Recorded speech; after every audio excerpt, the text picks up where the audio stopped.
it's still a struggle. It's still hard. It's not easy, and no easy days.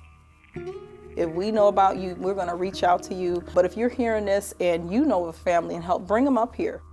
There's a lot of families out here in need, because it's expensive. The society is, it's hard. Chronic absenteeism remains a problem nationwide, with millions of students missing the classroom every single day.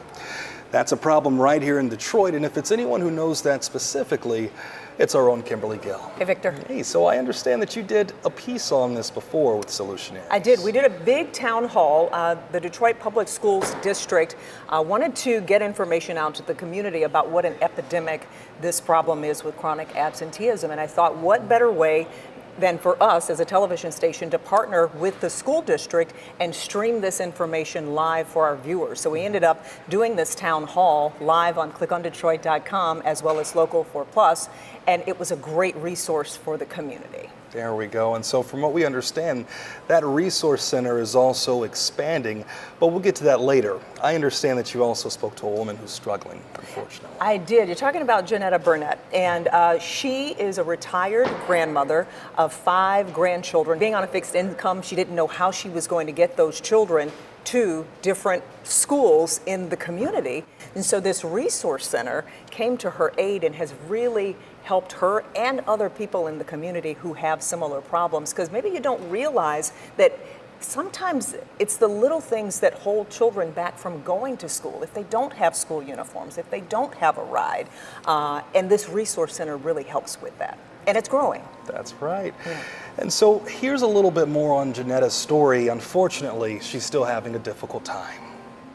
It's the difficult part. I know. Janetta Burnett is still coping with the loss of her daughter. About my daughter, domestic violence. Yeah, she got shot. And the burden of taking her grandkids in on an extremely fixed income. 5 kids, and I'm raising them for 2 years. It's hard. With as difficult as it is to make ends meet, sometimes these types of financial bearings can make getting kids to school the least of a family's worries. Like, I ran out of food. I had no food. I had to apply all getting food stamps. So I had no food last month. Thankfully, there's the Family Resource Distribution Center at the Detroit Public Schools Community District to help ease some of the strain, especially during a tough economic time. We have lots of families who have a story that is similar and that is just heart-wrenching, but you know, what I'm thankful for is that we are in a position to help. The fact is that a lot of students and parents don't have the resources to sometimes make it to school in the first place. According to stats from the district, in the past 3 years alone, it lost 3,000 students to the pandemic. So far, it's only recovered a third, with 1,000 students coming back to school since then.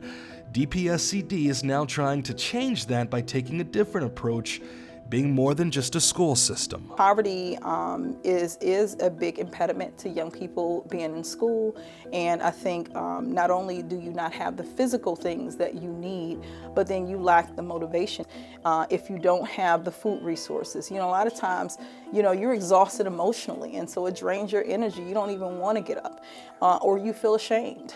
It's what we've heard some of our parents say, but you don't have to, because all of us have been in tight spaces. Here at the Family Resource Distribution Center, parents can at least find food to feed their families. We've created a platform in the district to be able to distribute to our families, to be able to reach families all across the city. Aside from food, the center makes it easier for families to get additional items like toiletries to take care of personal hygiene. Like detergent, wash the kids' clothes, wipes clean up, which we need, toothpaste, toothbrushes for the kids. That's a help. Sometimes you don't have the funds to do that if you got to pay these expensive high bills right now. Sometimes parents are too afraid to ask for help, so beyond the classroom, there are plenty of teachers within the district who make house visits hoping to identify the problem, like Candace Jackson at Man Learning Community. The very first year when I did it, and this was during COVID, I might have had a parent who needed help. They were in the process of moving and they were in a bad situation. I was able to recommend some resources from the FACE department. Her efforts recently helped her become Teacher of the Year in the state of Michigan. Principal Lakeisha Simpson can see the clear impact being made in children's lives. I just love the fact that because this initiative Also, is assigned initiative from the parents. Our parents agree for us to come to the homes. So they are nipping at the bit to build that relationship with our school.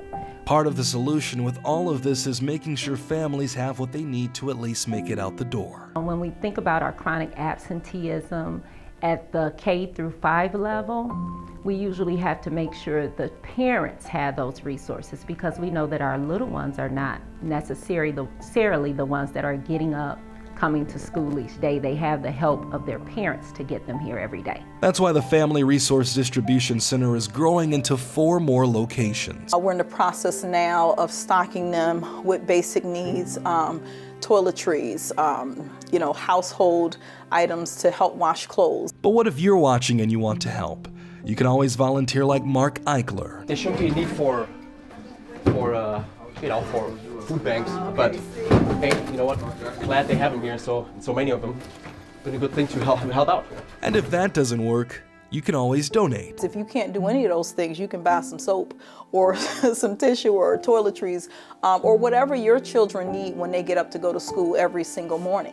The hope is that it helps more students, ultimately putting an ease to absenteeism within the district. It actually feels very good to know that I work in a district that have resources to support what our parents need each day.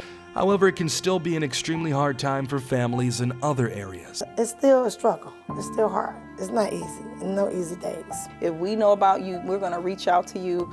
But if you're hearing this and you know of a family and help, bring them up here, because we certainly want to make sure that we eliminate those things that impede our children from coming to school every day. We need that out here, because there's a lot of families out here in need, because it's expensive. The society is, it's hard. It wasn't for them. I messed up still a little bit, but sorry, I get emotional talking about it, because I need the help. These additional family resource distribution centers will be opening up all over the city of Detroit. Just imagine what change it can spark if other districts decided to do the exact same thing. Until that does happen, you can always donate any money that you have or any clothing to your local school system to help families in need, because remember, it takes a village to raise a child. We'd like to hear what you think about the topic. Leave us a comment below. And be sure to subscribe to our Solutionaries channel. We're just getting started.